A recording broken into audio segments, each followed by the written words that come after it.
Chapter 22. Life, of course, went on in spite of its dreadfulness. The routine of existence doesn't stop because one is miserable.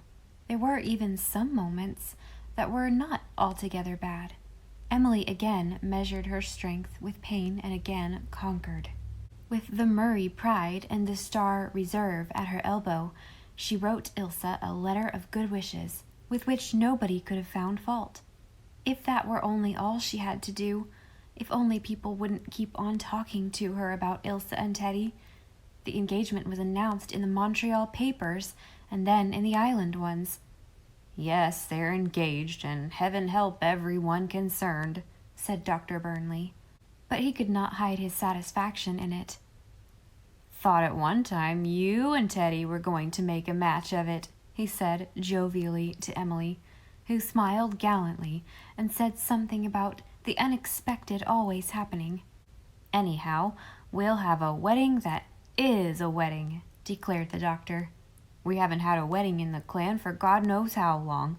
I thought they'd forgotten how. I'll show 'em. Ilse writes me you're to be bridesmaid, and I'll be wanting you to oversee things generally. Can't trust a wedding to a housekeeper." "Anything I can do, of course," said Emily automatically. Nobody should suspect what she felt, not if she died for it. She would even be bridesmaid. If it had not been for that prospect ahead, she thought she could have got through the winter not unhappily, for The Moral of the Rose was a success from the start. The first edition exhausted in 10 days, 3 large editions in 2 weeks, 5 in 8 weeks. Exaggerated reports of the pecuniary returns were circulated everywhere. For the first time, Uncle Wallace looked at her with respect, and Aunt Addie wished secretly that Andrew hadn't been consoled quite so soon. Old Cousin Charlotte, of Dairy Pond, heard of the many editions and opined that Emily must be very busy if she had to put all the books together and sew them herself. The Shrewsbury people were furious because they imagined they were in the book. Every family believed they were the Applegaths. "You were right not to come to New York," wrote Miss Royal. "You could never have written The Moral of the Rose here. Wild roses won't grow in city streets. And your story is like a wild rose, dear, all sweetness and unexpectedness, with sly little thorns of wit and satire. It has power, delicacy, understanding. It's not just storytelling. There's some magicry in it. Emily Bird Starr, where do you get your uncanny understanding of human nature, you infant?" Dean wrote too. "Good, creative work, Emily. Your characters are natural and human and delightful, and I like the glowing spirit of youth that pervades the book." "I had hoped to learn something from the reviews, but they are all too contradictory," said Emily. "What one reviewer pronounces the book's greatest merit, another condemns as its worst fault. Listen to these. Miss Starr never succeeds in making her characters convincing, and one fancies that some of the author's characters must have been copied from real life. They are so absolutely true to nature that they could hardly be the work of imagination." "I told you people would recognize old Douglas Corsi," interjected Aunt Elizabeth. "A very tiresome book, a very delightful book, very undistinguished fiction, and on every page the work of the finished artist is apparent. A book of cheap and weak romanticism, and a classic quality in the book. A unique story of a rare order of literary workmanship, and a silly, worthless, colorless, and desultory story, an ephemeral sort of affair, and a book destined to live. What is one to believe?" "I would just believe only the favorable ones," said Aunt Laura. Emily sighed. "My tendency is just the other way. I can't help believing the unfavorable ones are true, and that the favorable ones were written by morons. But I don't really mind much what they say about the book. It's only when they criticize my heroine that I'm hurt and furious. I saw red over these reviews of darling Peggy, a girl of extraordinary stupidity. The heroine has too marked a self-consciousness of her mission. I did think she was a bit of a flirt, conceded Cousin Jimmy. A thin, sweetish heroine. The heroine is something of a bore. Queer, but altogether too queer. Ugh. I told you she shouldn't have had green eyes, groaned Cousin Jimmy. A heroine should always have blue eyes. Oh, but listen to this, cried Emily gaily. Peg Applegath is simply irresistible. Peg is a remarkably vivid personality, a fascinating heroine. Peg is too delightful not to be credited while we are under her spell. One of the immortal girls of literature. What about green eyes now, Cousin Jimmy? Cousin Jimmy shook his head. He was not convinced. Here's a review for you, twinkled Emily. A psychological problem with roots that stretch far into subliminal depths, which would give the book weight and value if it were grappled with sincerely.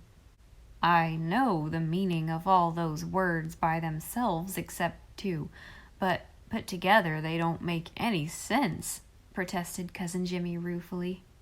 Beneath the elusiveness and atmospheric charm is a wonderful firmness of character delineation. I don't quite get that either, confessed Cousin Jimmy, but it sounds kind of favorable. A conventional and commonplace book. What does conventional mean? Asked Aunt Elizabeth, who would not have been posed by transubstantiation or Gnosticism.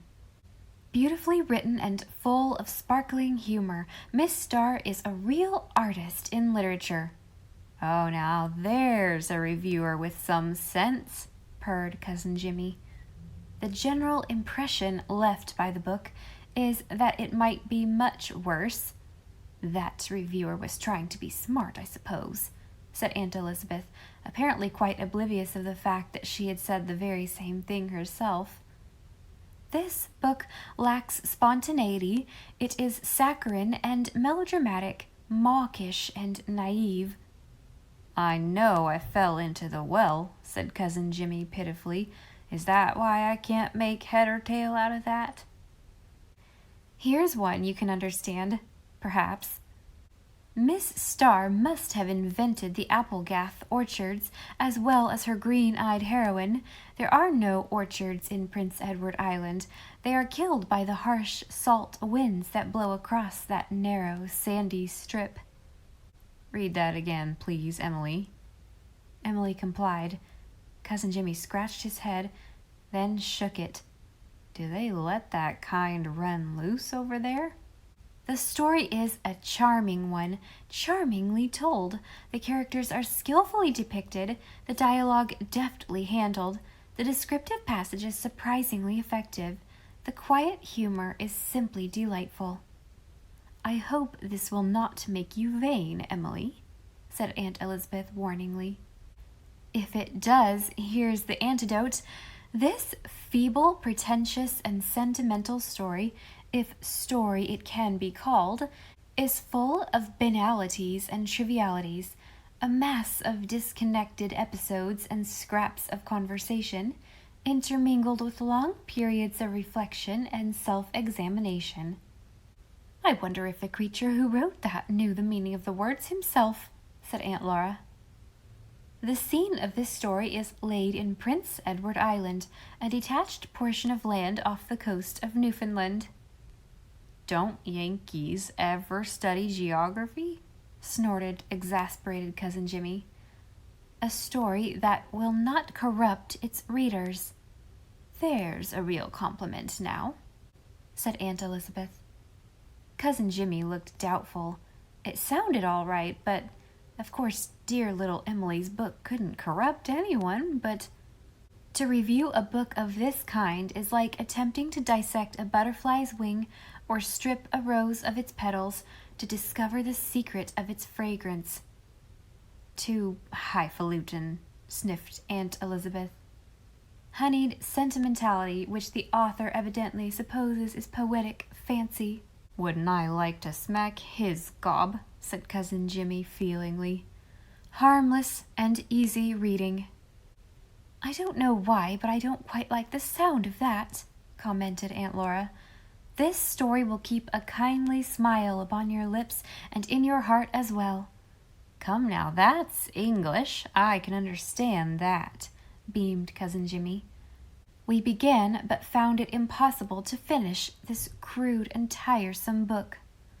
Well, all I can say, said Cousin Jimmy indignantly, is that the oftener I read The Moral of the Rose, the better I like it. Why, I was reading it for the 4th time yesterday, and I was so interested I clean forgot all about dinner. Emily smiled. It was better to have her standing with the new moon folks than with the world.